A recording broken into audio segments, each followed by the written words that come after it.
Welcome to The Explainer. Today, we're going to use a simple story about ants to unravel one of the most confusing and, frankly, frustrating forces in our economy, inflation.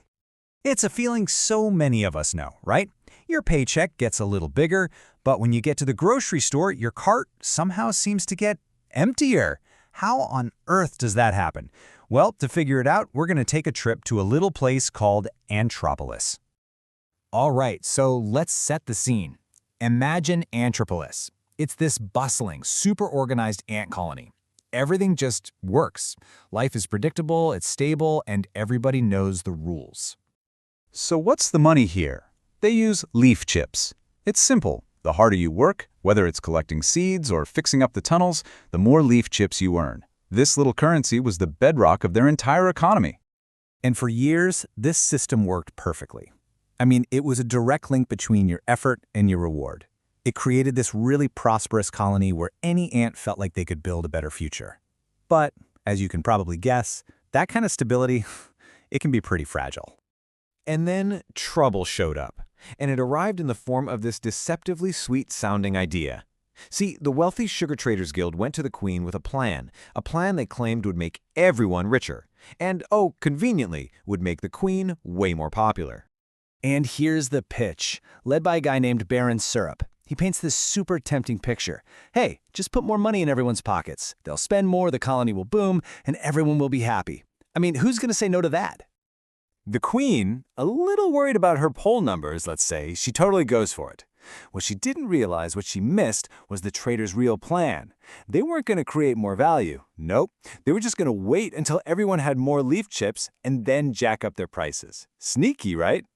So, the Queen's new rule goes out, and at first, man, it felt like a huge win. A massive celebration just erupted all across Antropolis. The announcement was just electric. 2 extra leaf chips for every single worker every single week. Can you imagine? The tunnels just exploded with cheers. It really felt like prosperity had shown up overnight. And this was the feeling everywhere. Ants felt richer, they were dreaming bigger. They really believed their hard work was finally paying off in a big way.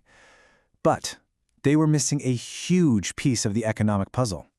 And this right here, this is the fatal flaw in the whole plan. The amount of money, the leaf chips in the colony went through the roof. But, and this is the key part, the amount of food being produced, the seeds, the crumbs, all the actual stuff, it stayed exactly the same. So now you've got way more money chasing the exact same amount of goods. And folks, that is the textbook definition of inflation. When the supply of money grows way faster than the supply of actual stuff you can buy, the value of that money has to go down. And to make up for it, prices, well, they have to go up. So it started as a tiny problem, a seed costing a little bit more. It just spiraled out of control fast. That illusion of wealth started to crack, and it revealed this terrifying reality underneath. The whole colony was careening towards a total collapse. I mean, just look at how quickly things went south. The price of a single seed. It went from 1 leaf chip to 3, then to 5. And before they knew it, it cost 50 leaf chips. The currency was basically becoming worthless. This quote just hits so hard, doesn't it? The ants were working just as hard, maybe even harder, but what they were earning was buying them less and less. Their labor was literally being devalued right before their eyes. And here's the really weird part, the great paradox of it all. If you just looked around, Antropolis had never seemed richer.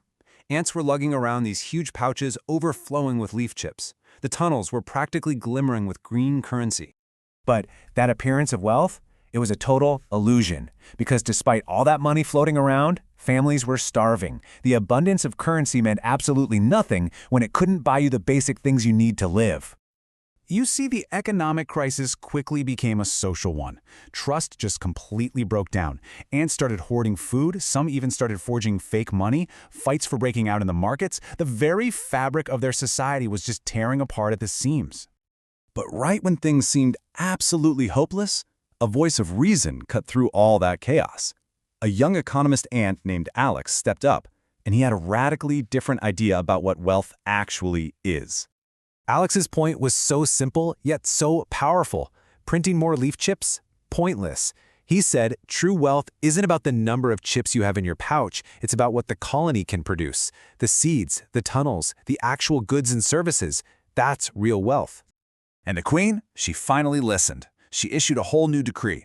So, step 1, stop the presses. No more printing money. Step 2, reconnect earnings to actual production. You get paid for what you create. 3, stop the hoarding. Make sure things are distributed fairly. And finally, number 4, innovate. Find smarter, more efficient ways to create real value, not just more money. And slowly, very slowly, the colony began to heal. The market stabilized, trust started to be rebuilt. Antropolis had learned a really painful but absolutely vital lesson about the nature of money and the true source of prosperity. And this is really the core lesson of the whole story. Real prosperity isn't about how many leaf chips or dollars we're holding. It's about how much those leaves or dollars can truly buy. So as we wrap up our little story here, the fable of Antropolis leaves us with a pretty big question for our own world, doesn't it? Beyond just earning a paycheck, what are we doing to create real, tangible value? What does it truly mean to create wealth for ourselves and for our whole society? Definitely something to think about. Thanks so much for joining me on this one.